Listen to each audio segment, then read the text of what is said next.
To trace program execution we have to set breakpoints in our code. A breakpoint is a point in a code from where we want to debug the program by tracing the program execution line by line and keeping watch on variable values. It is a line in a code where we set a breakpoint at that line program execution breaks or stops or get paused, and then from that line we can trace further execution. This is binary search program we have taken for example for tracing. To set a breakpoint, just simply go to a line from where you want trace, go on that line number and simply click, a red dot will appear. That's our breakpoint. Now go to debug and click debug. Now program execution is stopped at the breakpoint. Now we want to trace the further execution line by line. Here variables and their values get displayed. Now click on step into or press F7 to trace. By step into we go to the further step.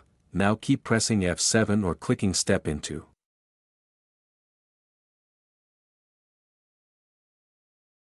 We can see how the program is getting executed line by line, and changing values of variables.